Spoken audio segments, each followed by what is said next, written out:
pushes him. Get in, you big Aussie. But well, Boston hasn't finished yet. Kick it! A bullet has struck a stick to the heart of Dracula's boys, and it could be Eindhoven time.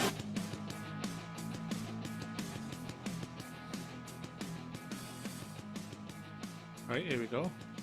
Welcome to the 12-Man podcast, live, uninterrupted, on the Red, on Facebook, and in your ears on Spotify, Deezer, Amazon, whatever other, platform that you listen to us. I'm Steve Jackson. I'm in the main chair as usual. Back in the studio this week. Got my main man alongside me. Evening, Cups. Evening. How are we doing? Very well. All the better for seeing you. Thank you. Rare appearance as always. Mr. James Dalgarno's with us, fresh from Wales. Got to be a record season. I know. What are you doing? Appearance for a few years, hasn't it? I know. Yeah, good mate. How's the voice? Yeah, they're just about there, just about coming back. There. Good trip. Yeah, really good trip. Yeah, good. Yeah, fantastic. We'll talk through that in a little bit. And online, people on Facebook can see. But Mr. Steve Dixon with us, even Dicko. Evening, lads. Okay. Yeah, we're doing good, mate. We're doing good. And good, excellent. Back by popular demand. He's not the only Yorkshireman that'll be joining us. I'll explain a little bit in a little while. But our favourite entrepreneur, artist extraordinaire, Mr. Graham Bandera is with us. Evening, Bandy. It is. You all right, lads? Yeah, we're good, mate. We're good. How are you?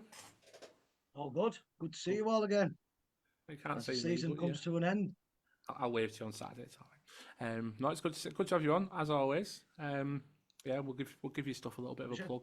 I saw your latest picture today of the Navi. Looked good. So that beat a pint in the Navi. Exactly. True. It's my second home. It's a good place, the Navi. It looks weird when you see it because it's just like sat by itself, but everybody knows the Navi, so it's a cracking pub. Tonight's 12-Man podcast sponsored by the Navi. If it can get in touch with us for free, like that. We'll have a few ham and peas pudding sandwiches on Saturday, won't we? 3 pints at the bar. Happy days. Well, aye.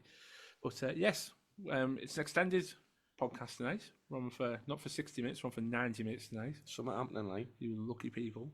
So we're going to spend the first half reviewing that formidable performance in Wales, so beating Cardiff very comfortably. And then we've got a special guest coming on in about 40 minutes' time. Set your timers. Borough's captain, leader, legend, Mr. Jonny Howson will be with us in about 40 minutes. So stay tuned. Keep listening. Get your questions in as well. And yeah, we'll go from there. So right, here we go. So I'll start with you, Dally, because you were there. I bet you were up at the crack in of body. Dawn. Yeah. You definitely weren't there in spirit. But cracking trip. I say it was a long trip as well. Early start for you boys as well. Yeah. What was it? Stockton High Street. I was there for R5. Jump on the bus. I bet you were still seeing people kicked out the Wobbly Goblin, weren't you? yeah. That's what happens with him. He came out the Wobbly Goblin straight on the bus. No, really good trip. Landed in Cardiff about 12:15. Good little pub that we were in, the Albion, I think it was called, Penarth, and then onto the ground. Brilliant away day. You know, first half, you could tell it was coming at the end of the season. When Clarke scored, it was a bit of I think half of the crowd were downstairs getting a pint or a bovril, and then the second half we turned it on. Did some really good stuff, and Lath scored a 1-on-1. So what was not to love? Yeah, I know. I mean, we'll talk about a little bit about Latte laughing a little bit because I'm a bit nervous about the summer now. Yeah. All of a sudden, but we'll go back to the team. Obviously, you were tripping back on the pub, on the bus after the pub. Yeah. So after your game of Where's Wally, team came out. Obviously, a couple of changes, couple of kids on the bench, which we expected, but team wasn't a bad one really. Obviously, Aylin came back in for Dyke Steel. Nice to see Gilbert get a start. Yes, I think he has bided his time. I've been a little bit. It was one of those where when he comes on, have I ever been that convinced? But give him a start, see what he was about, and thought he took his chance really well. Like you say, Aylin back in the team. You know, you saw his delight when he put the ball on a plate for Gilbert's goal, running off doing the old fjord off. But yeah, no, it was a good team. Yeah, fjord off. I love that. But Coach, what do you make of the team? Yeah, it was all right. Yeah, I think we all wanted to see Gilbert giving a start. Wanted us to finish the season strong, so not too many changes. I would have liked to see Matthews maybe get a little run out for at least start him, give him a game, but we'll maybe see that on Saturday. But I know we'll come with it later, but what a finish by Gilbert that was. A few more words this week, and yeah, it was all right, that team. Yeah. Oh, good. Yeah. Thought I'd contribute a little bit more. I'm glad. Otherwise, I kicked you out that door. No, that's good. Dicko, what do you make of the team? Yeah, it was all right. Like John says, a couple of surprises for me. I've got to be honest. I was surprised to see Barlaser come back in for Craig Johns as man of the match, O'Brien.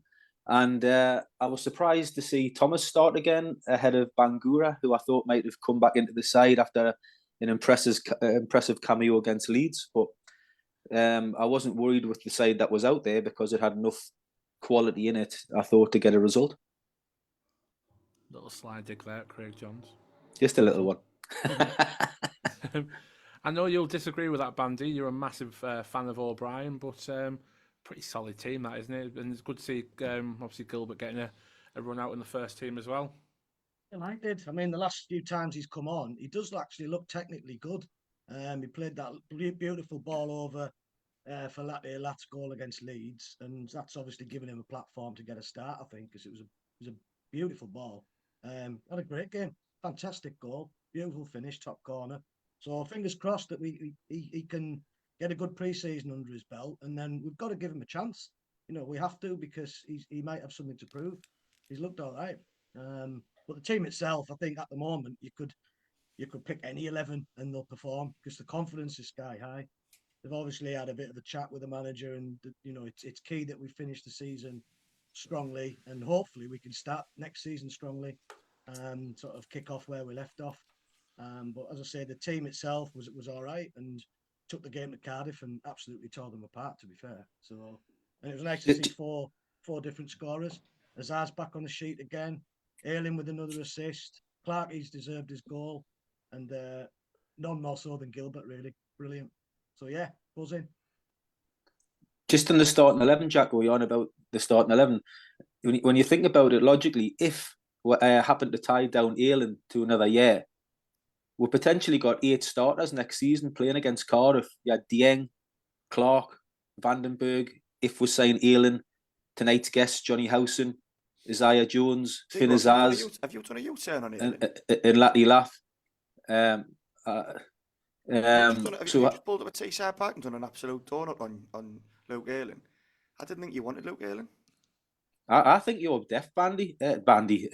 Sorry, Dally. I think you're deaf because I think this is about the 3rd podcast you've been on where I've had to explain my position on Luke Aylin. So I'm going to do it for a 4th time, just for you, Dally. I'll record this one. Just for you, just in case you forget for next week. Luke Aylin, for me, I would sign him all day long because I think he offers more in the opposition half than Tommy Smith does and Dijksteel does. And my stance is, I would if Dijksteel and Smith are going, I would take Luke Aylin all day long. He offers assists, he offers quality delivery in the box. But to play a 46-game season, my opinion is defensively he's suspect.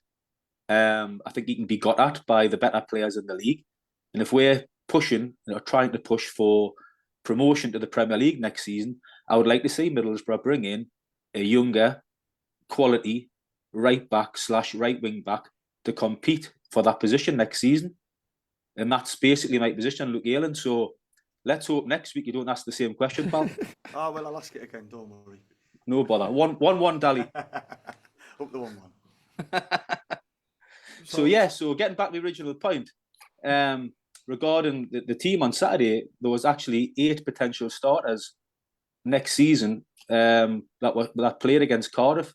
And, let's be honest, it was an impressive second half display, and we dispatched Cardiff fairly comfortably second half. And if it had not been for an absolutely stupid silly goal to give away in the last minute, it would have been another clean sheet.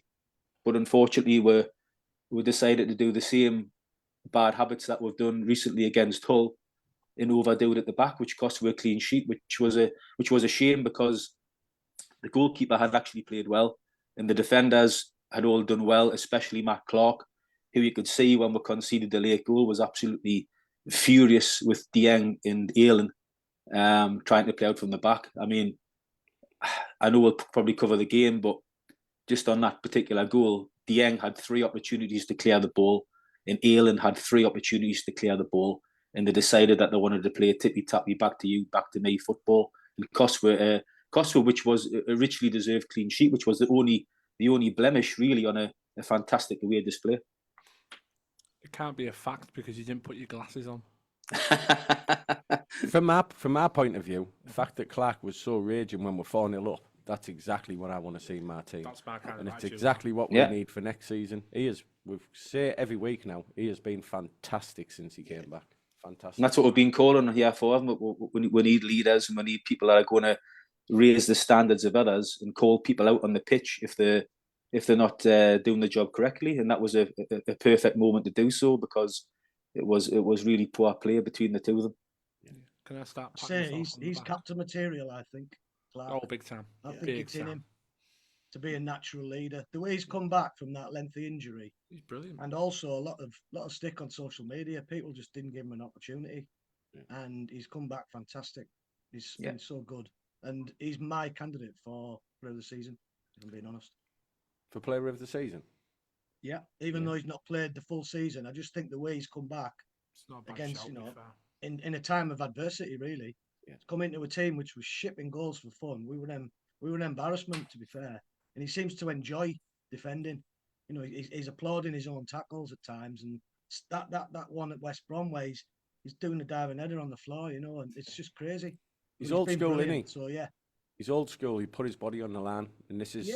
I know you lads know that Dale Fry's not my favourite centre half at the club, and that's something I used to criticise from him. I was brought up with Mowbray where he'd put his head in the most dangerous positions. Yeah. Clarke's a lot like that, and that's what I want to see from our centre halves. And I think you need it in this division. 100%. Of course you do. You need to be ugly.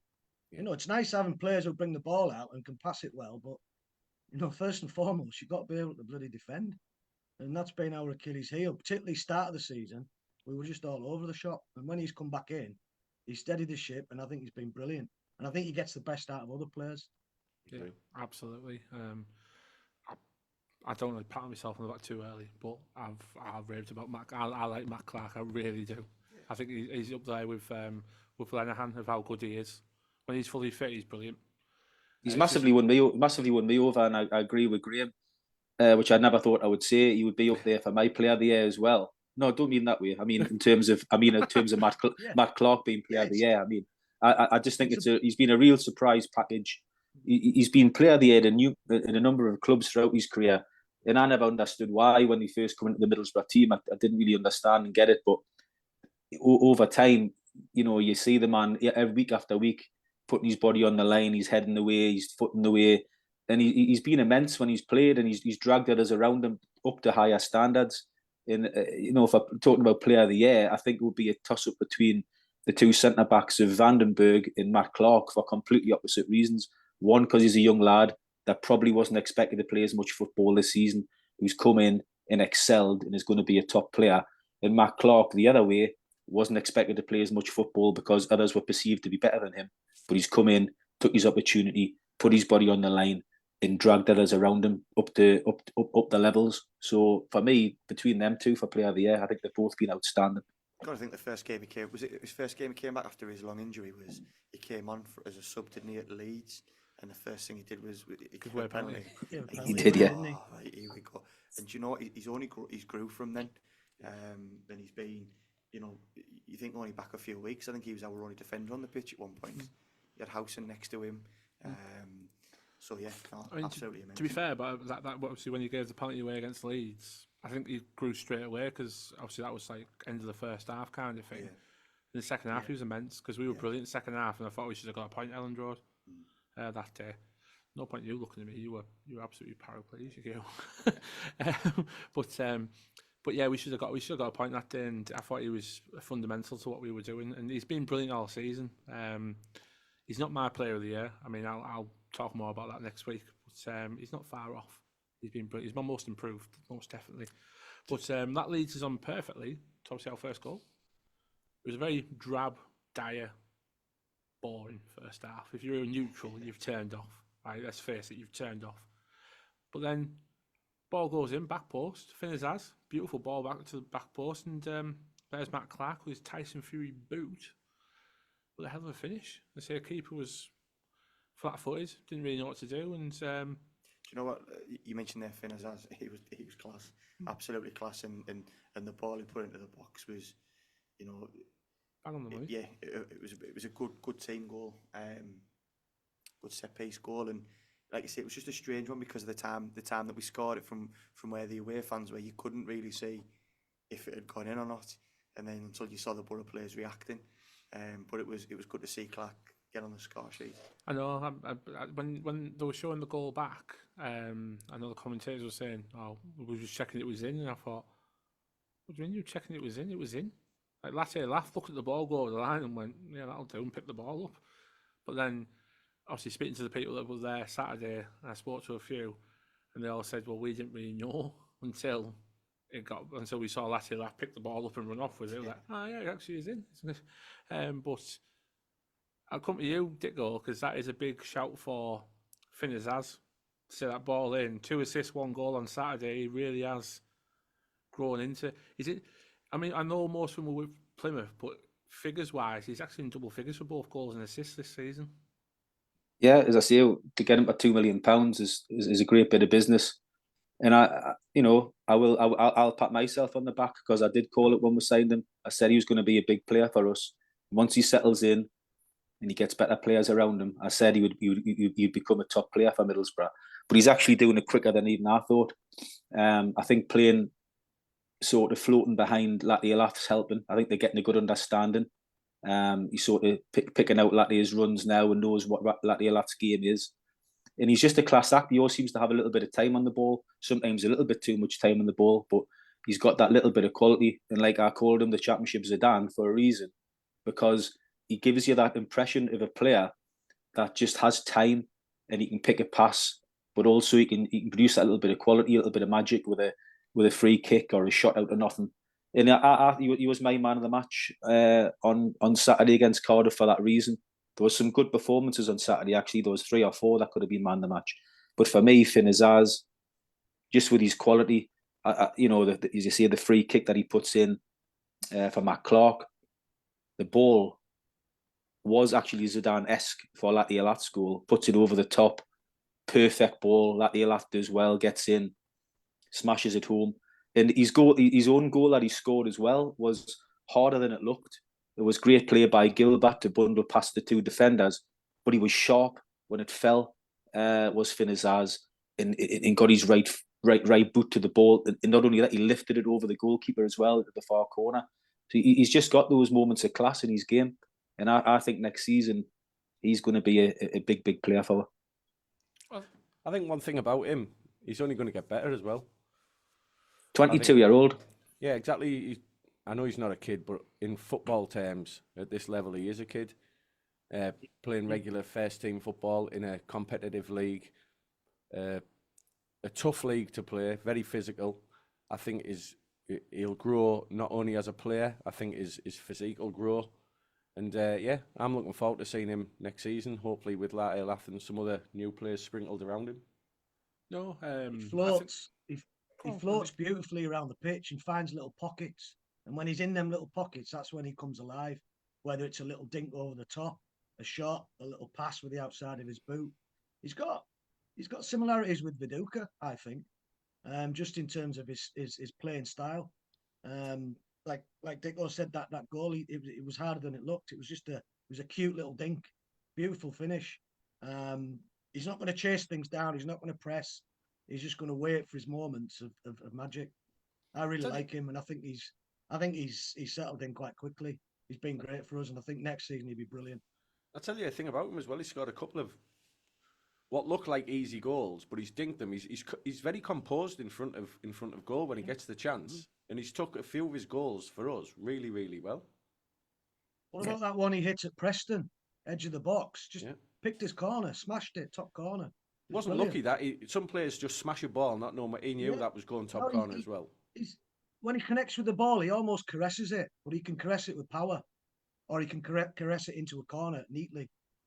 Beautiful player, brilliant player. Yeah, he is, and I think the best thing as well, we all said when he first joined, he's just trying to find his best position, and that's why his performances were a bit up and down.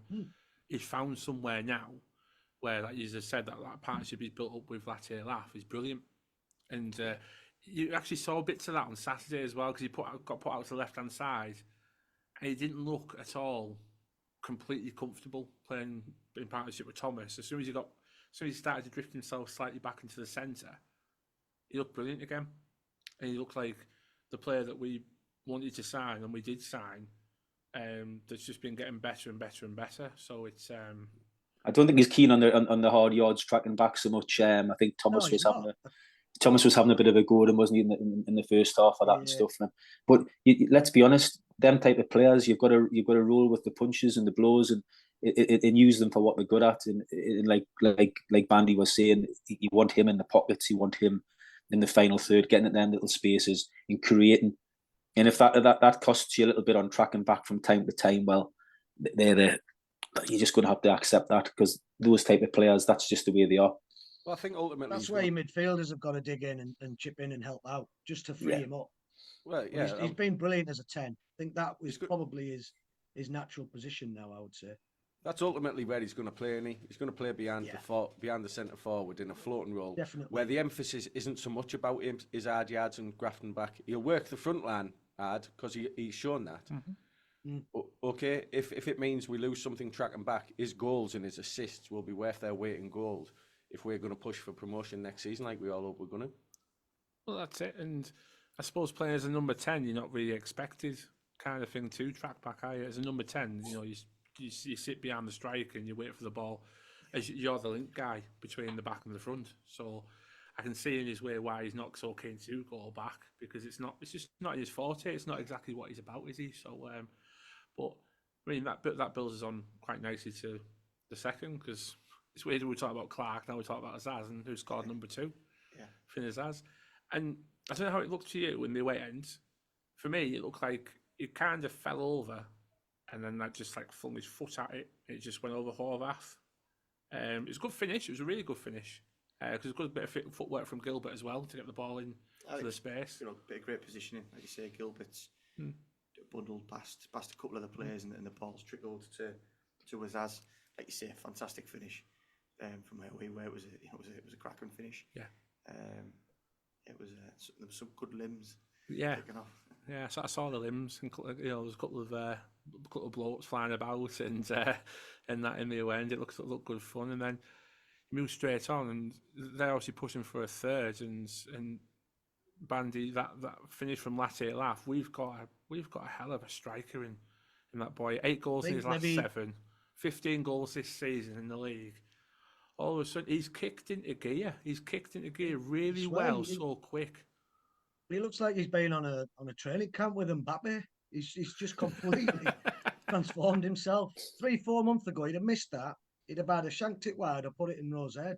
He'd have gone way over the bar, but for some reason, he seems to have completely knuckled down, transformed himself. He's looking far more composed.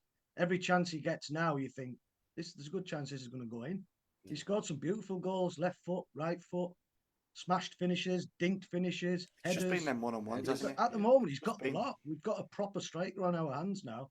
So I'm talking about wrapping him in cotton wool now and making sure he goes nowhere, because with him, we've got a chance. Yeah. There's a potential to actually replace what we lost in Chuba Akpom in terms of how he plays up front, how he can link up, and the goals he's capable of scoring. So I'm very excited for him next season. Really. I think if he could have nailed down scoring one-on-ones even 3 or 4 months ago, he could have been 20 plus goals, and it was brilliant to see him get. It was brilliant to see him put a one-on-one away, because it'll be playing on his mind every time he goes through one goal. You think, has he got too much time to think about it? Well, he's took that from just over the halfway line and it was a cracking finish. But I just hope it hasn't pricked any eyebrows up with any other suitors. That's my worry. I'll tell you one thing. Reminded me of Jeff Hurst in the World Cup final. It was a think it's all over moment. He just absolutely lashed it, didn't he? Yeah, absolutely. I think one thing that surprised me about him, he's pretty good with his head as well. He's got a couple of good headers this year. He's got some spring, hasn't he? Yeah. In them feet. So he's not the tallest lad. We all know, obviously watching him, but he's got some spring in them legs. Yeah, he can put another foot on his tackle as well. Yeah, exactly. Leg tackle. He works back. The Leeds game, he was class.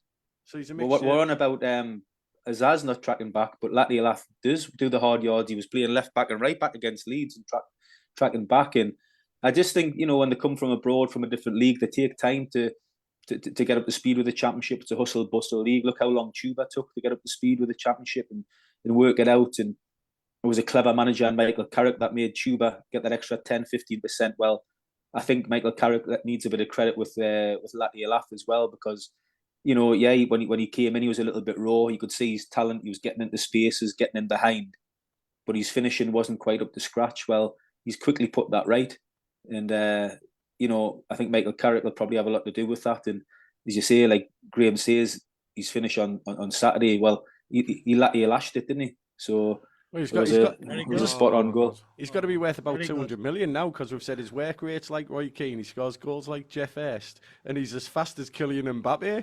No pressure, Latte. Oh God! You're absolutely right. And I still feel listening. If he's buzzing, I know he will be buzzing with that. We're all getting a free side shirt if he is. And the best thing is, I've left the best goal till last, because the fact that all the official EFL sites and ITV have clipped it. And firstly, the build-up's brilliant, and then the finish. The guy didn't break stride. If you watch it back, he didn't break. He didn't pause. Where you have that little bit of a stutter, then you hit it.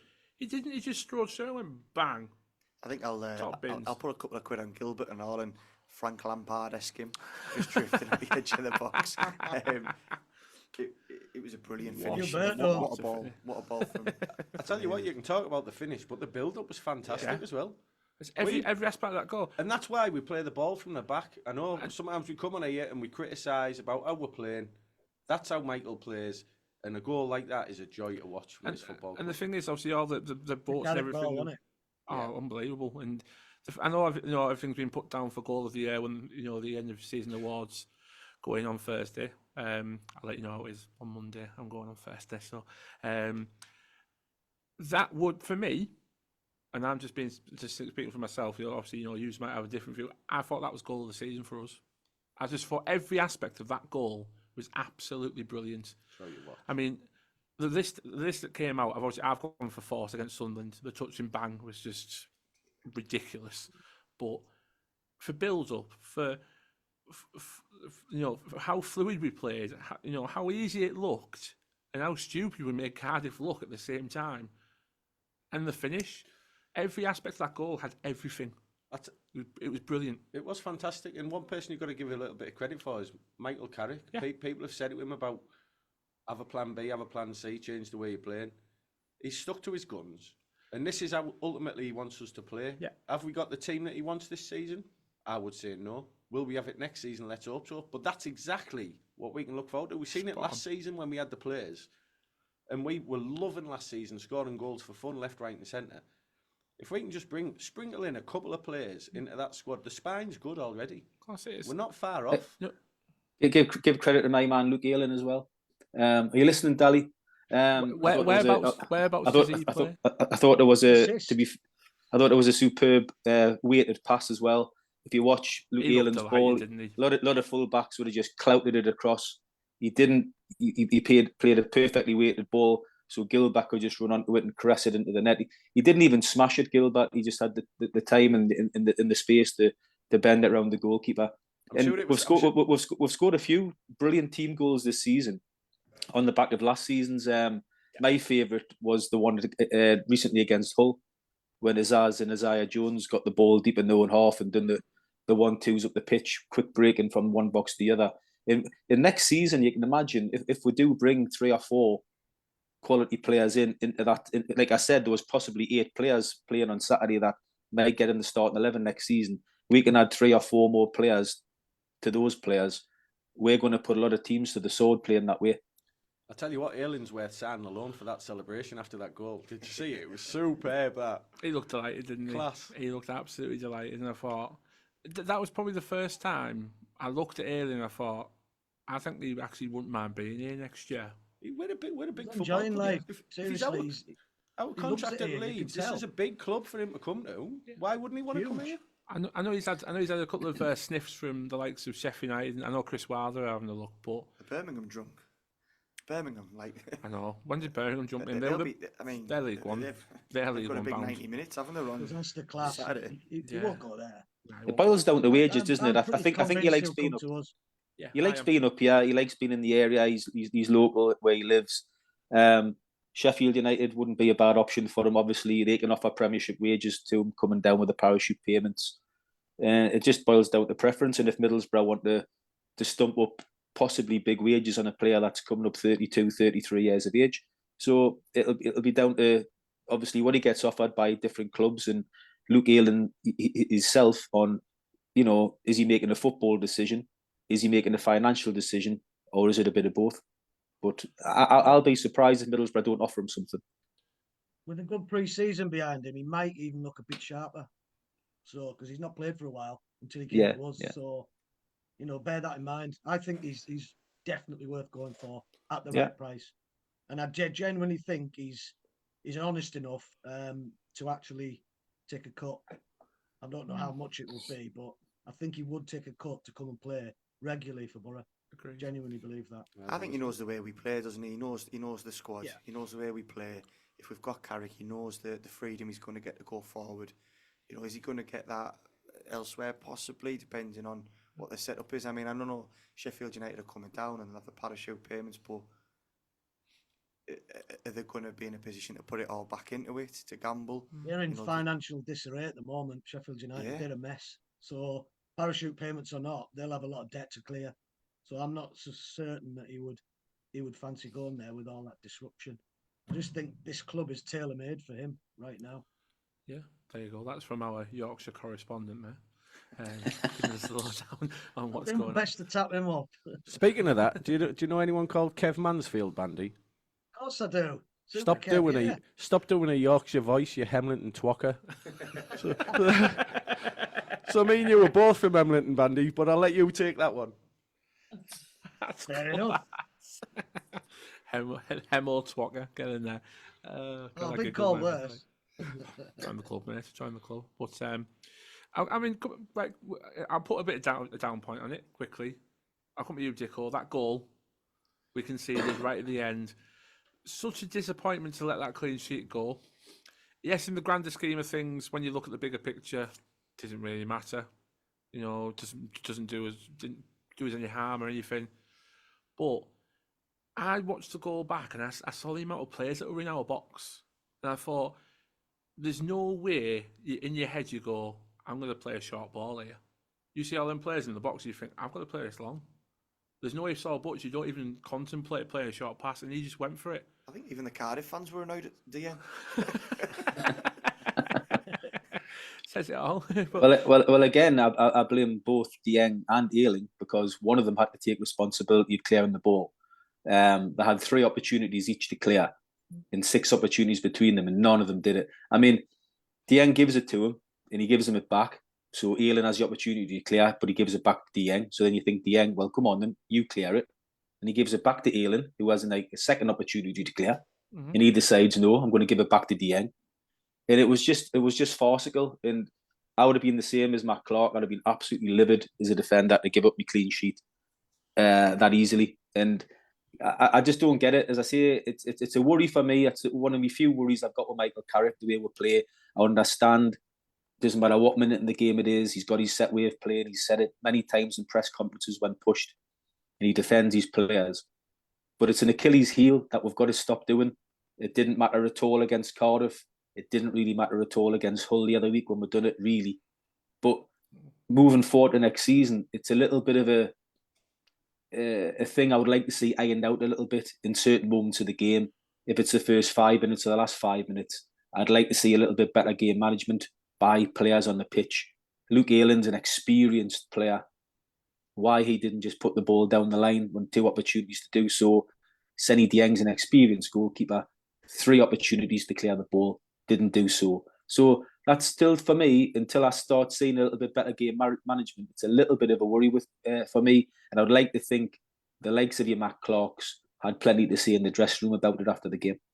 Yeah, I mean, you mentioned there, that's where I take the blame away from Carrick. I mean, I know you're under instructions to play a certain way, I fully get that.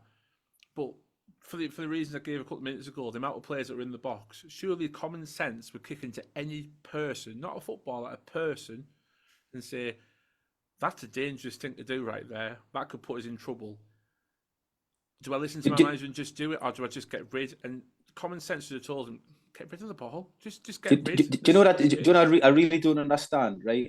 As a goalkeeper, if I'm playing in that game, and I know my manager, even in the 93rd or 94th minute, wants me to play out from the back, I want my clean sheet because I've played well in the game. I've made a couple of saves, and I know it's a 94th minute, and I'm a minute away from keeping my clean sheet.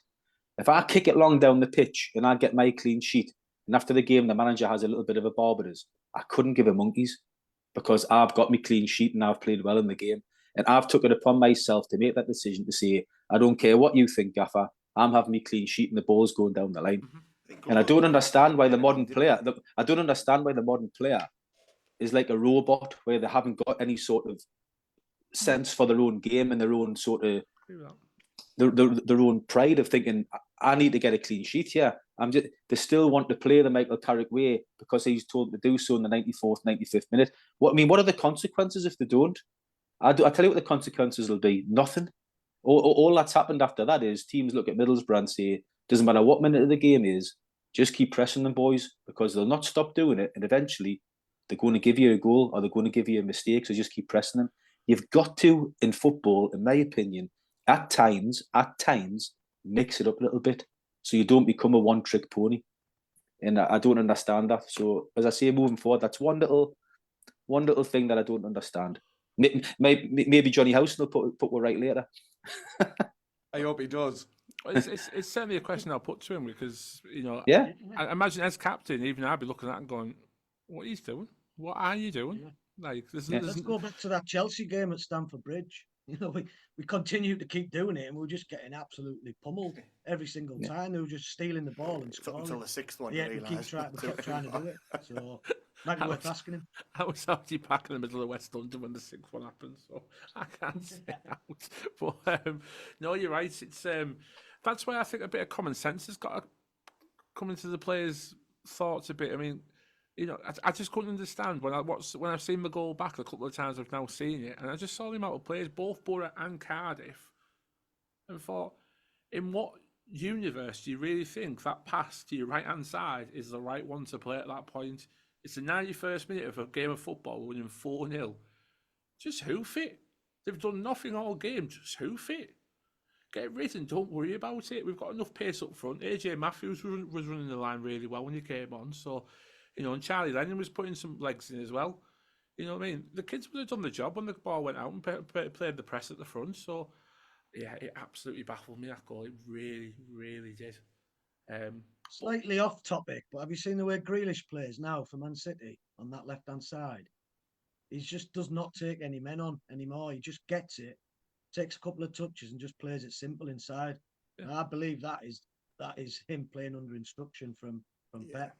He doesn't seem to be able to be allowed to do anything else, which is a shame, really, because his freedoms have been restricted now, I think, and he's not half the player he used to be. Yeah. No, you're absolutely right, and I think half of that's got to do with the quality that he's got inside him. I mean, if you're looking inside and seeing Kevin De Bruyne going, come on, gives the ball. Yeah, that's a massive help. You've got a bit of freedom there to go, yeah, fair enough, I'll give him the ball, that's fine.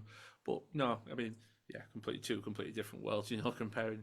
I suppose you compare Jonny Howson to Kevin De Bruyne. He's our Kevin De Bruyne, I suppose. But yeah, I'll click on to man of the matches, I suppose. So it was a big win. But yeah, good. I'll go Finn Azaz. Okay. Yeah, I'll go Zinedine Azaz. Yeah, pitch side reporter. Dicko. Yep, that's a hat-trick. Zidane just tips Matt Clarke for man of the match. No, that's absolutely fine. Championship Zidane for me as well, just for his productivity. Brilliant and a good goal.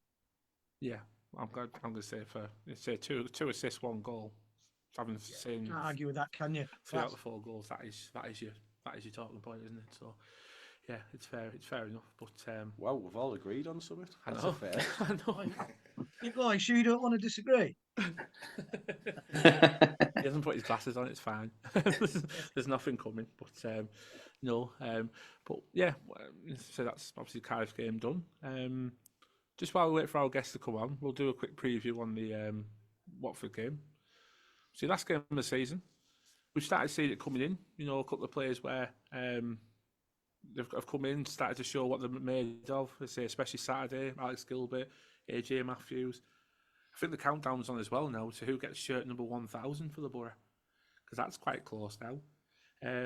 But I'll hold that because I'll let this young man in into our streams. He'll get to see all you. He won't get to see me. But yeah, I teased it.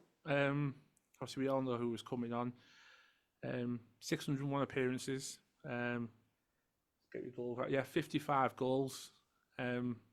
Ladies and gentlemen, I introduce you to Mr. Jonny Howson. And there you go. You will see his lovely face pop up if you're watching. Evening, Johnny. How are we doing? Hi there. You all right? Yeah, we're good. How are you?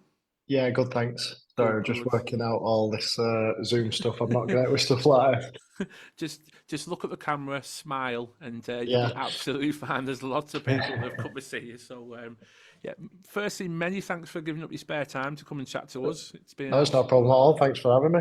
No, we should be thanking you for coming on. Absolute legend of a guy coming on to do this. Oh, So, thank you. No, I appreciate that. But yes, I mean, you know, we've had so many questions come in. So many people have wanted to ask you all sorts of things. Yeah. The first one being, I'm going to nick this from you. Sorry, but how do you keep that beard in such good condition? You weren't expecting that, were you, Johnny? No, yeah. Not for the first one. I don't know. Just good genes, I guess, or something along those lines. Speaking of jeans, our first question's from one of your friends. Is it Paul Jews? He said, "Why you started wearing skinny jeans?" Yeah, will do. Well, I say I'm still young enough to wear them where he's not. Certainly pass that on to him. But yeah, massive thanks for coming on, Johnny. Obviously, you know, Borough captain now. You've been captain of the team for a few years. Obviously, took the reins from another legend in Gran Ledbetter. Yeah. You know, if you can, obviously you've been here for say 7 years now. How would you sum up your time on Teesside? You know, we took you in 2017 from Norwich. We've loved every minute of you. You've given absolutely everything for us. That's all we ask. But how have you found it as a player, receiving the welcome we did from the fans? I'll be honest. Obviously, it was tough at the start when I first came. Very personal form and club's form for what was expected was obviously short of what was expected. So it was probably off to a tough start, but that's life, that's football.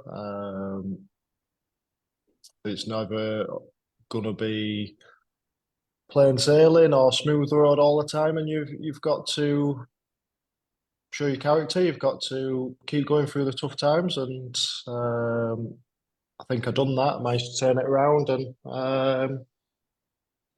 I think then, on a whole, we've had some good times, not so good, some not so good. But I think you mentioned there, from my point of view, done it throughout my career.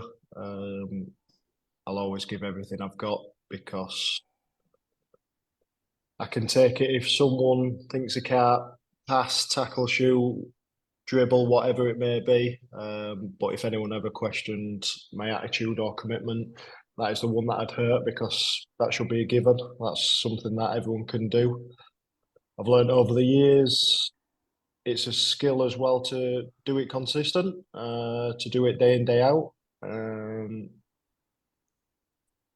because let's be honest, not everyone, whether it's the mental side, can keep going day in, day out. Form will naturally go up and down, but regards to, as I say, your effort and your commitment, that shouldn't ever be affected, and that's how I look at myself. And as I said, I'm going back then to my time on Middlesbrough. I've enjoyed it, and hopefully we can keep it going as well.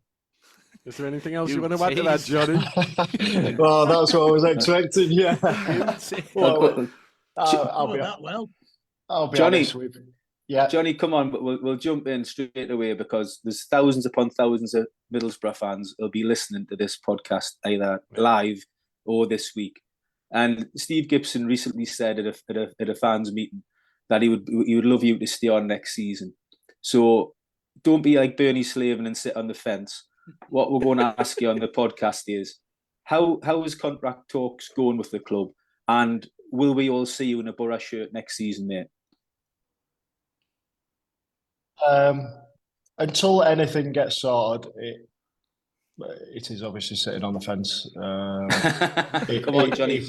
It is hard to say anything because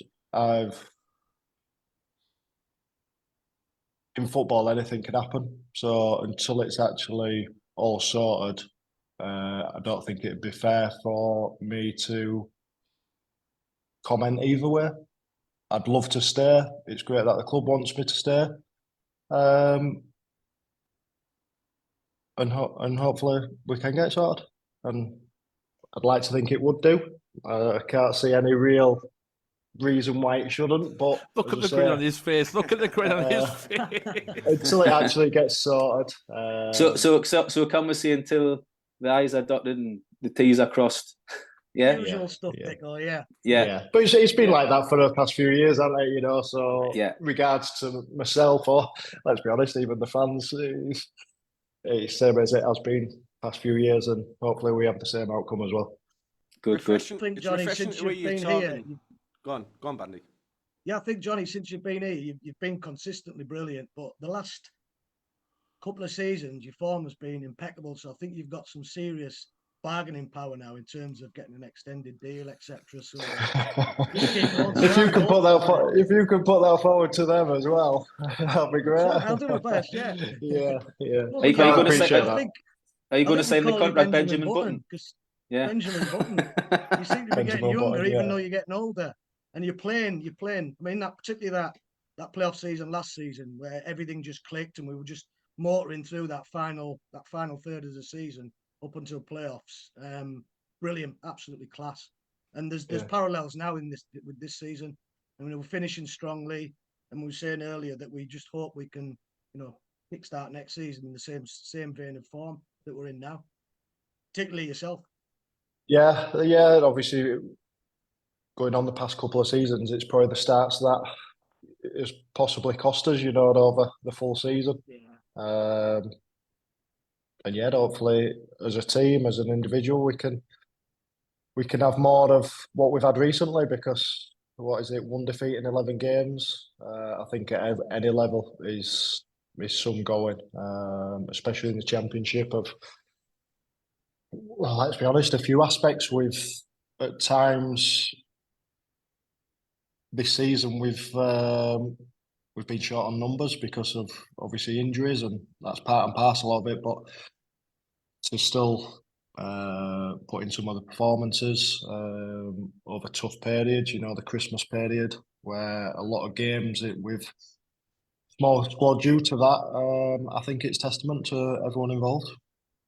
But I'll take you back to, obviously you mentioned it there, that we've had a lot of troubles this season with regards to the size of the squad, the injury issues.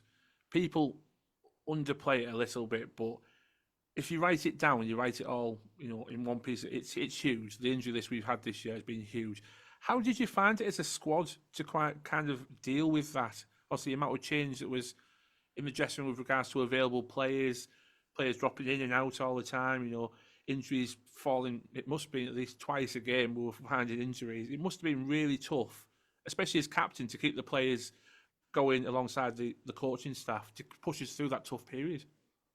Yeah, I think when you've been involved in the game a few years, like myself, and obviously the coaching staff and a few of the other older players, that's part and parcel of it. Sometimes that can happen, and there's nothing that we could do about that as players. These things happen. I remember flip side a few years back. I think we had a record where we hardly had any injuries, and sometimes that's how it goes. You know, it always seems to come one way or the other all at once. So, as I say, for being an older player, it's something that I'll have experienced a few times throughout my career, at different places, different managers, and sometimes you just get seasons like that. I think I'd mentioned it. I think after the Port Vale game, a few young lads came on, and I think we'd lost a couple that night. And I also said it's also a positive for some players, because if you've got a few injuries in the squad, some of these young lads are going to start getting chances, which we've seen that over different times of the season. And I think then it can create opportunities, and people can come in from out of the blue and not make a name for themselves, but they can maybe establish themselves in the squad, to go and prove that they have got what it takes to play first team football. And as I say, sometimes somebody's downfall or someone's missing out for one reason or another, it also opens the door for someone else. And I think I'd said back then, them young lads have always got to be ready, because they could be called upon at any time. And it's obviously great that you've got a strong academy, and players are good enough, as we've seen, to come in. And as I say, can they then take that opportunity as well? So first of all, Jonny, I'd like to thank you for every hard yard that you've run while you've been at this football club. Your attitude's been spot on, and as a fan, I really appreciate it. It's exactly what I want to see from a player. So you've had a lot of midfield partners this year. Obviously, Hayden Hackney is a player that came up through the ranks. How good can Hayden Hackney be? I think Hayden could go on to be whatever he wants, regards to playing in the Premiership. And I'll be honest, I think he could play with the potential that he's got, and for things to work out for him as well, because sometimes you need maybe that little bit of luck, or the right door to open at certain times.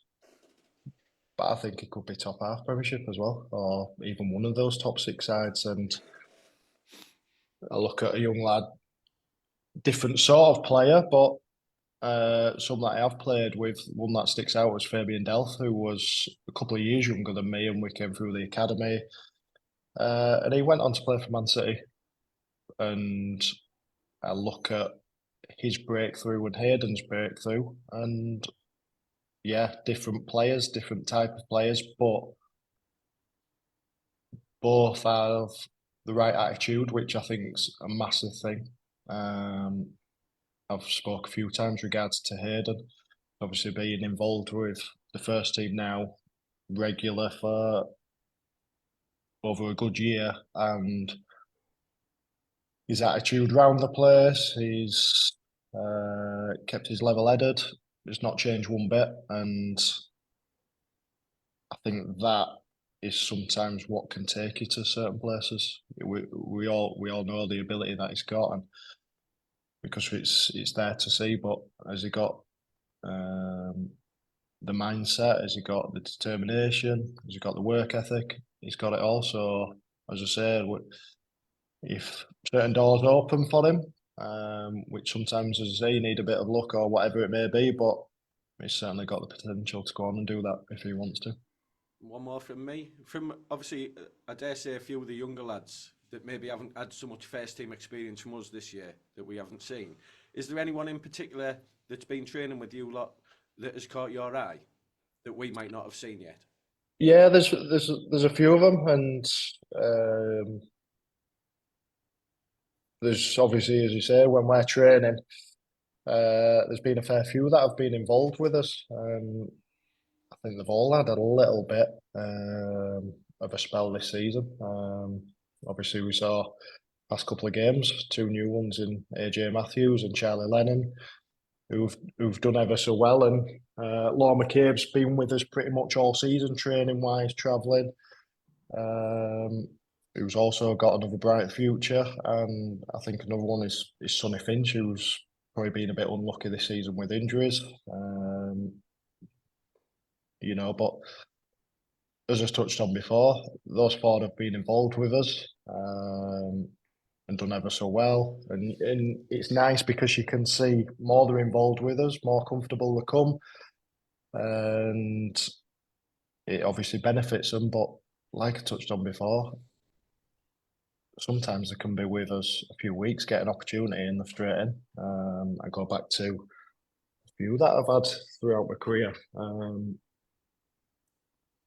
There was one here with Jed Spence. Now, I'll be honest, he probably got in on the back of not really having anyone else for right back at the time. Comes in out of the blue, has an unbelievable debut, and look how he kicked on so quickly, and look where it took him. So, as I say, for these academy lads, yeah, those have been with us training regular, but also the ones that maybe haven't had the training time with us, if you like, they've got to be ready because they can soon be thrusted in, as I say, certainly when we've had seasons like we have regard to injuries and things like that. I don't know if you still keep in touch with Jed, but I wonder if he's still smoking cigars. Yeah, I've seen that with Warnock. Let's ask Uncle Neil how he's getting on, eh? Yeah. Pick your battles, Jed. Pick your battles. Yeah. Just one from me, Johnny. When you signed for Middlesbrough in 2017 for £6 million, me, along with a lot of Middlesbrough fans, thought we were getting this goal scorer and attacking midfield player. And you had scored 15 goals and had 12 assists in your previous 2 seasons at Norwich. And I remember a few goal of the season contenders from 25 and 35 yards flying past the goalkeepers as well. Can you sort of explain to the Middlesbrough fans that are listening why it didn't really work out that way in a Middlesbrough shirt, and how you've sort of had this Jonny Howson evolution and evolved into the player that's become a right back, a centre midfield player, a defensive midfield player, right midfield player, a captain, and the leader of this football club? Can you just explain how that's evolved over your time at the club with the different managers in charge? There's probably a few reasons for that, and obviously when I first came in, as I mentioned, my own form where I want to what I'd liked it have been, and obviously that plays a part. I'd have loved to come and that's what I wanted to be at the start of that attacking threat, and that's what I enjoyed, and as you say, that's what I did come to the club as. Didn't work out like that. Obviously within the space of 6 months we had a different manager, and Tony Pulis comes in, plays a different way of football, and sometimes then your role is changed, or you might be asked to do something different. As I say, I think then under Tony Pulis, because of, again, having certain players out, I had to do a role. I think the first ever time was away at Blackburn. Me and George Saville, funny enough, I was right wing back, he was left wing back because we had no one else, and did all right, and you stay there for a little bit. So yeah, as I say, it's probably a few things. My own form didn't live up to what it should have when I first came in. Change of manager, different way of playing, and then sometimes it's naturally, isn't it? When you get a bit older, you seem to drop back. And then same again when I first started playing, did all right at right wing back. Woody took over, liked what he saw, I presume, played me right back. And I'll be honest, I enjoyed that role because I enjoy a challenge, and I'm never one to run away from a challenge or say I can't do something. I'll give it a go. It might not always work out, but like I've said numerous times, give it the best shot I've possibly got, and sometimes it worked out, sometimes it didn't. So as I say, then it changes, and I'll do whatever's asked for me from the manager, because he's the guy in charge and he's what he believes is best for the team. And it's a team game. It's not a case of, oh, well, I don't play there, I'm not playing, because even when I won at Norwich, sometimes I had to play left and right midfield. And I've probably ended up playing more games due to that versatility than if I'd have turned around or had the attitude of, no, I'm not doing it, or let's be honest, if I didn't give it a full effort, it'd have shown as well. Yeah. Which position do you enjoy the best? Sorry, Band, go on. I'm just going to ask which position you enjoy the best out of them positions. I was just about to say the same thing. I say, Johnny, now that with Michael Carrick as manager, I see him as a similar, when he was playing, as a similar player to yourself, just sat as that central cog in midfield. Are you very content there playing for him now, at your age as well, or do you want license still to bomb forward and try and get some pot shots off? I think we'd all love to score goals and create goals, wouldn't we? But I think that role's probably gone. But if I go into training tomorrow and he says, you're going to play up front or you're going to play as a number 10, I'll be like, yeah, sound, bring it on. Like in goal. Have you ever been in goal in any game? In the Youth Cup for Leeds, we'd had a man sent off, I think. The goalkeeper dislocated his shoulder. Would use the sub, so yeah, went to goal. Yeah. How did that go? So I didn't have really anything to do with the last 10 minutes or so. I think we were chasing the game. A few goal kicks, which I realised back then the halfway line's quite a way off. But yeah, as I said, I'll play wherever. Where do I enjoy? It's probably changed over the years, as I say, when I was younger. That's the. I enjoyed. Well. Yeah, then I enjoyed scoring goals, and look, let's be honest, we all want to score goals. We only want to be a match winner, score some great goals. You popped up at Huddersfield with one. That was a nice one. Yeah, that was nice. Yeah, and regards to that, I've probably never gone in a football match so low to so high so quickly. Obviously, we're missing the penalty. To literally from the resulting corner, scored it. I know you're a keen angler, Johnny. So what's your best catch? Reeling them Huddersfield fans in that night, or the 14-pound carp you caught in York? So my actual record carp, I went fishing to France one time with 33 pounds. So, but I think there were a fair few more if we're going on weight. Caught at Huddersfield that night, wasn't there? Nice celebration, by the way. Yeah, as I say, I've done a fair few celebrations, I think, because for a couple of minutes, unlike me, I probably lost the plot for a bit. You're talking about the highs there of scoring against Huddersfield. Since you've been at the Borough, what's been the highlight of your time so far? And, you know, we'll look forward to your promotion push next year with us when we get over the line. But what's been the highlight so far?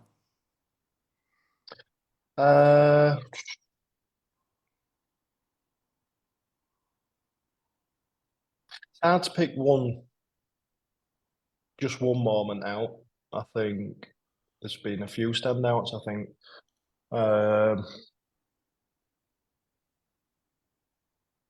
making your debut is always one that I think is a good one, because I look throughout my career, whether that's been making my first professional debut, first one for Norwich, first Premiership, first one at Middlesbrough. I think it's always an achievement, and what happens there on after. You can say you've played for this club or that club. So I think I always regard that as a high one. We've obviously had some great nights regards to the cups. Tottenham at home, Chelsea at home.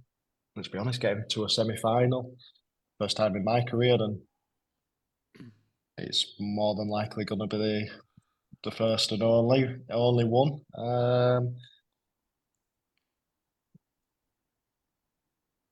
I think the run that we had last season with under Michael Carrick as well. you know, and going for the playoffs, and some of the football that we played was outstanding at times, and probably some of the best that I've been involved with throughout my career. So there's, as I say, it's hard to just pick one out. Man U away as well in the cup. That's another one. There's a fair few. Good penalty there as well. Good penalty. Yeah, that was a nice one as well. But this is what I want, not just in my footballing career, but in my life. You want moments and memories that you can look back and tell your kids when they get a bit older, and that you can look back and be proud on, and that's what is one of many reasons why I want to keep going. So when you first joined the club, Jonny, until you're actually at a football club, you don't really... Middlesbrough get a lot of stick about our fan base and all this. We know the size of the town and the area that we live in. So Richard Jackson said, does it ever shock you with the fantastic away support Middlesbrough has? And like I say there, when you first came to the club, did you realise how big the club was? In regards to the away support, it's not something I like to mention.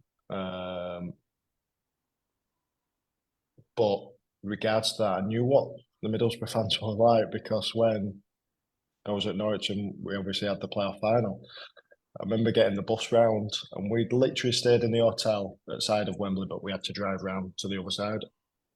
And we had to go through Middlesbrough fans, and they absolutely pelted the bus with beer cans, you name it. I apologise for that. Yeah, but You're revenge, I'll be honest. you? Yeah, you could say it was half your fault if you were throwing something.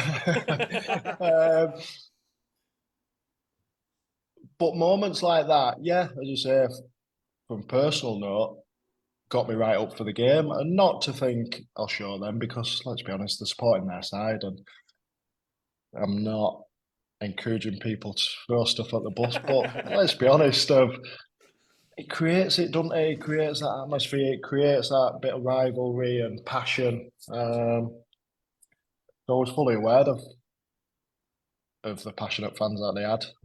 Obviously, growing up in Leeds as well, I think you always know clubs that aren't too far away, which have better support than others.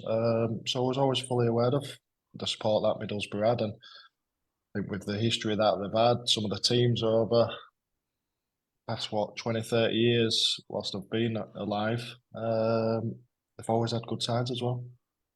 To be fair, the people that probably pelted the bus, they just rocked up from Trafalgar Square the night before, because we all turned up there the night before. So, but I just want to mention, obviously, Michael Carrick. I remember watching his first video, because obviously Borough put a video out, didn't they, of his first training session, and he was talking about how to, play the ball kind of thing, open up your eyes and see the bigger picture, because you saw his hand movements move.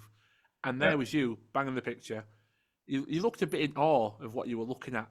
You were like, oh my God, that's Michael Carrick kind of thing. What's he like to work under? In the press, he's very cool as a cucumber. And if you ask him if there's something wrong, he's just like, no, I'm all right. Very cool. You think, is he? But is he exactly like that in the dressing room? Is he just exactly the same? Exactly the same, yeah. Regards to being in awe,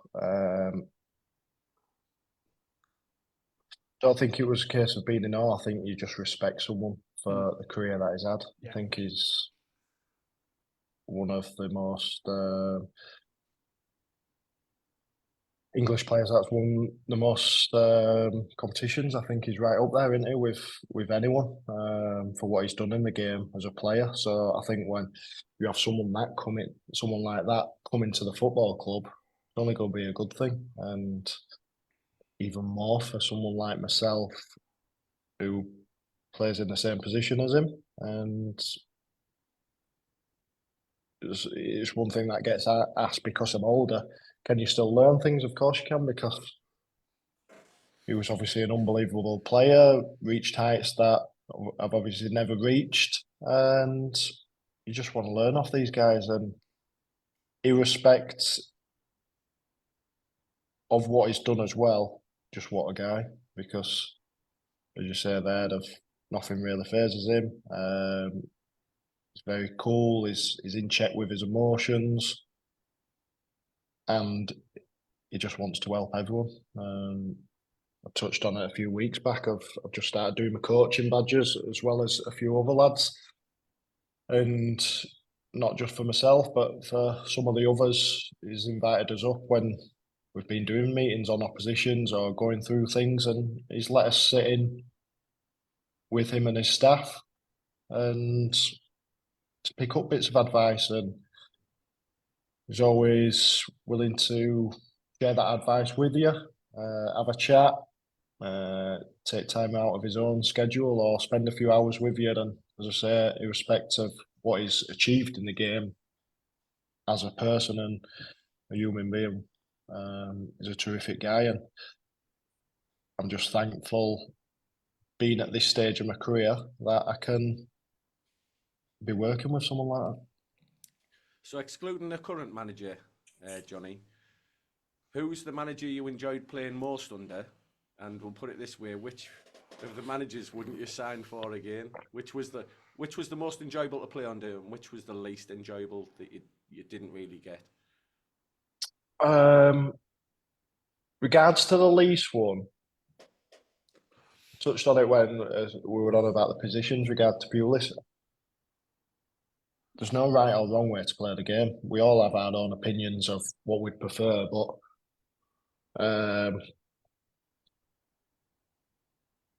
I think you can have success doing both, whether you're attacking, defending, pass the ball around, play it long. So as I say, it's all regards to an opinion. And speaking on, going back to the positions a little bit, when I was under Chris Hughton at Norwich, as I said, I liked attacking, and Chris Hughton was very much two banks of four, being hard to beat and hard to break down, and probably struggled to play that way because I wanted to attack, I wanted to close people down. I probably didn't have the mindset I wanted to go and do that then. If it'd have been now, I'd do it no problem, because obviously experience has learned me that you've got to do certain things for one reason or another. But as a guy, he was a great guy, so you could arguably say the way Chris Hughton played, but if that was at this stage of my career, it'd be fine, no problems at all. So it's hard to say someone you won't sign for, because I'll be honest, every manager I've played for, I've picked something up. I could go through every manager and think, yeah, I liked that I did. Yeah, maybe didn't like that, but I think with everyone, you probably could do that. And then, regards to the managers that I've enjoyed most, I've always gone back to when I've had success with certain managers. So, promotion with Simon Grayson and promotion with Alex Neil. So I'd have to say them two, because I think when you're in a successful side, everything seems better. The guy in the changing room that you don't really like, if you're winning games, is not too bad. Yeah, we don't like talking about Alex Neil. I won't lie to you. No. We don't like talking about him after Wembley. But yeah, I mean, to follow on the same sort of lines. Then you've played with countless amounts of great players. You look at your Leeds days, playing with the likes of Robert Snodgrass, who went on to great things in his career, and the players you played with at Borough. When you look back, when you sat in your chair, looking probably about 25. Because you just get younger as years go on. When you look back, there's a certain few players you look at and think, I'm so glad I got the opportunity to share a picture with that player. Playing with? Yeah, with. The two that I always say is Wes Houlihan at Norwich and Adama Traore, obviously Middlesbrough. Wes, because he was an unbelievable footballer and could create things out of nothing. So he could be having an absolute nightmare in a game, all of a sudden do one or two things, change the game on its head, and it's come from him. He once told me a story, I think, when he was away with Ireland, and I think Martin O'Neill, I think it was, who was in charge, said, Wes, if you were 6'2", you'd be one of the best players in the world. The problem is you're only 5'6", so you're not. But he was that type of player. There were another time when he was in the Premiership playing against Liverpool and he was on the bench. We was getting hammered. I think Suarez used to score a hat-trick every time against us. And he also used to meg a lot of people, this Suarez. And he'd said to one of the lads when he was coming on, he says, I'm going to meg Suarez. He came on, megged him. And as Suarez was running away, he acknowledged it as well. So that shows the ability that he did have. And obviously Adama, with obviously all associated with Middlesbrough, we know what he could do. And when I first came to the club, and you'd speak to a few lads that I knew, obviously about players, they all said you won't believe how fast and how easy you can go past people. And that was the case. Sometimes the way you used to do it, I've never seen anything like it, whether that's playing with someone or playing against it. There've been a few cases where even opposition, they'd have a quiet word with you and say, wow, he's unbelievable. And yeah, obviously that pace is frightening, but also created an unbelievable player. Johnny, speaking of fast quality players, you've played over myself. Oh no, not me. You've played with lots of top Championship strikers over the years, from Becchio, Jermaine Beckford at Leeds. You had Cameron Jerome. You've had Chuba Akpom, Cameron Archer, people like that throughout your career. So you've got a good idea what it takes to be a top Championship striker. How good could the new Adama Traore or Lath be? I think his recent form since he's come back from his injury, when he'd got injured at Chelsea, since he's come back, I think he's been unbelievable, hasn't he? The finish over there against Cardiff shows a few things of obviously the pace to actually pull away while dribbling with the ball from the defender. The confident, the way that he's finished it, but also the actual technique and ability to do it. And that sums him up where he is at the minute. And I think we're all very excited if he can carry that form that he's hit this back end of the season into next season. Let's be honest, we've potentially got a striker that could go on and be top goal scorer in the league if he can do that for, as I say, it's a big ask, but if he can have that same form that he's had in the last third of the season or whatever it is for a full season, well, it's going to be, isn't it? How many assists do you think you can give him next season then, Johnny? Well, as I say, after seeing that pace, if I just boot it over the top, I've got half a chance, haven't I? Johnny, how comfortable are you dropping in and receiving the ball from Senny in difficult positions? Because you look like one of the most competent at that, and you're sort of receiving it on the half turn. You've popped it off, and then you're making a run forward. Is that quite commonplace on the training ground? Is that drilled into everybody that is the way we must play? Yeah, I'm gonna say I think that's obviously the way that we're gonna play it, and we obviously want to play out from the back, and we don't want to go long. And if you are going to play in them positions, you've got to have the confidence to go and do it. But also, there's going to be times when you do get caught or you do make a mistake. I think he had one at Cardiff on Saturday where I tried to play it to Dan and I've more or less played the guy in. But if you can reduce them amount of numbers and keep doing it and have the confidence, what you're doing is the best thing. I think, well, we've all seen, if we do perform and do what's asked of us, we are successful more than we aren't. As I say, sometimes you are going to get caught. That's part and parcel of the game. We all make mistakes. But as I say, you've got to be big enough and strong enough to keep going and keep believing what you're doing is right. And as I said, I think we've done that. I've done that. We've seen some of the football that we have discussions on all the time about it, Johnny, about playing out from the back. Do you think Middlesbrough maybe at times could have better game management?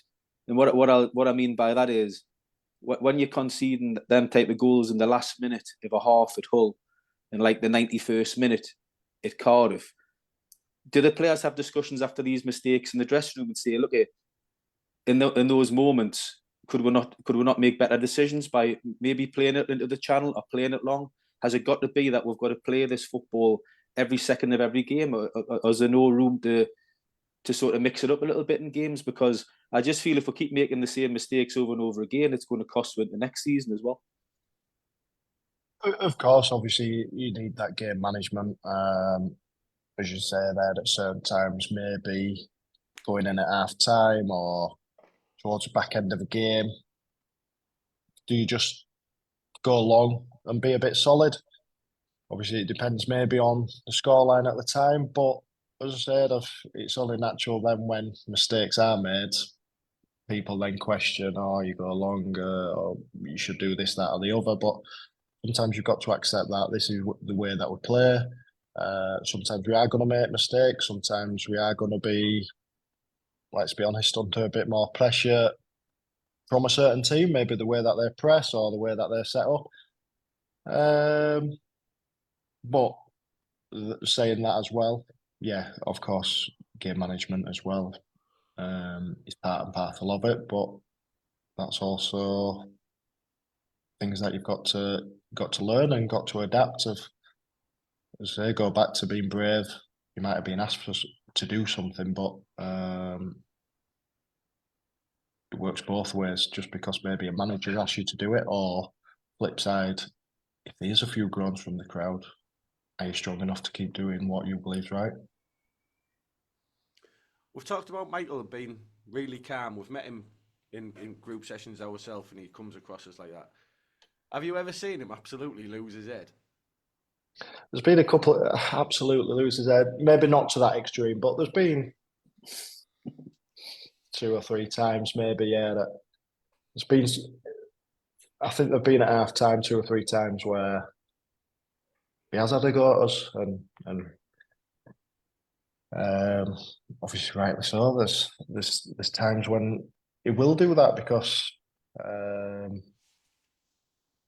a passionate game, and at times it does get to you, and you do get frustrated, and you want to take it out on someone. So there will be times, and I'm sure in the future as well, that he does it. But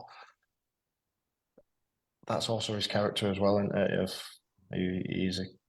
He's calm in his nature, in his manner, and it's very rare that we are going to see him like that. But at the same time, when he's not too pleased with us as well. Good. Johnny, if you do go into management, which I hope you do in time, would you be a tracksuit manager or a suit manager? I think it's a bit in between now, isn't it? Of like the chinos and a quarter zip or something like that, isn't it? A pair of smart trainers. Skinny jeans. Skinny jeans, yeah. Skinny jeans, yeah. Juicy will sort you somehow. Yeah, skinny jeans, yeah. I think it's going to be that then now, isn't it? Skinny jeans as a manager. We've took See you as a suit manager, to be fair. Yeah, I do, to be fair. Yeah, I'd go more that way than tracksuit and a pair of corpers on. Yeah, pair of World Cups. But we've took way enough of your time, Johnny. One last question from us. Throughout our season, what we do is we've been putting on charity bets all season. We're up to nearly £500 now. No, I'm not going to ask you for some money. Don't worry. What are you going to ask me for some tips at weekend? Well, funny enough, the question has come to us, and I'm going to put the question to you. What would your score prediction be if you were sat watching on Saturday? I hope you're playing Saturday, but if you had to put a score prediction. Yeah, me too. So score prediction wise, what would you put down for Saturday? Don't worry, the FA won't put you down as this gambling. Don't worry. Yeah. When it comes in, and loads of Middlesbrough fans have made loads of money. It's going to be Jonny Howson. Jonny Howson, first goal scorer, Middlesbrough 2, really. Yeah. Watford have been doing all right, haven't they? Since Tom Clever took over as well. It's got to be a home win, hasn't it? And I'll go clean sheet, solid 2-0, Middlesbrough. Anytime goal scorer, Johnny? Just one player? Jonny Howson in the 34th minute. Right, Johnny, I'll let you go now. Thank you so much. No problem at all. Thank you for having me. Are you going on Thursday? Yeah, going on. Yeah. I'll try and catch you for a picture on Thursday. I'm not great with days and stuff like that. So when you said that, I'm thinking, when am I going Thursday? Yeah. I'll try and catch you for a picture on Thursday then. But sign that contract. No problem. And sign that contract. And just remember your bet as well there, Johnny. If there is a penalty on Saturday, you grab that ball. Yeah. I want to see that cheesy grin with Neil Bowser next week. Yeah.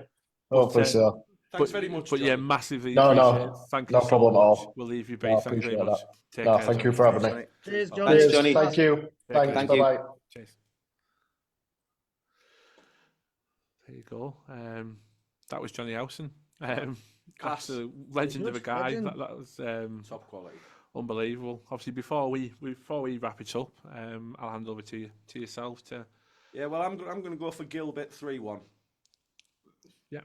So Bandy, Lath 2-0. Laugh 2-0. Well, Dally, Clarke 1-1. Dicko, I'll go 3-0 Latte Lath. and it leaves you last but not least. I'm gonna go something extravagant. It's last day of the season, isn't it? I'll go Azaz anytime, but it'll win 5-2. Oh. Remember when we beat Man City 8-1? Was that last game? Yeah. Yeah. It was, wasn't it? Yeah, it was. Maybe something crazy like that might happen. Latte ends up with like 5 goals or something. I purposely missed out on me revision for my exams, but I'll tell you what, when I was born in Middlesbrough, it was Yorkshire, but Johnny went white as a sheet there when he thought we were going to ask him for some money for the charity bet. I know, but no, I'll wrap it up there. I can't really top that, to be quite honest. But gentlemen, Bandy, Dicko, thank you very much for popping on. Pleasure. Enjoyed it. Always good to speak to you. I'll speak to you on Saturday. Cut, Dally, thanks for popping in. Thank you very much. Pleasure. It was quality. Massive thanks to Jonny Howson and to the football club as well for letting him come on and give us his very precious time. Yeah, and thank you for all your questions and watching. Say what a fantastic guy, unbelievable guy, and just look at that grin on his face when we ask the question. We all know what's coming, but we can't say it. So hopefully that news comes in the first. I thought he was really insightful tactically. He wants as well. to be here. He wants to be here, so he knows both sides of the fence want this deal. It's just about putting the fence up. So he knows he can put the ball over the top of Lath, doesn't he? Well, he didn't hesitate when he said that, did he? He said, "I just hump the ball over the top, and he'll get it next season." So he knows. So I will leave it there. Thank you so much for coming on, and thank you very much for listening, liking, and subscribing. We'll be back next week where we will talk Watford, and we'll look at our personal highlights of the season. Thank you very much. Up the Borough, be seeing you. Toodaloo. Up the Borough. Up the Borough. Well Thank you for listening to the 12th Man podcast. Hope to see you all again next week. Up the Borough.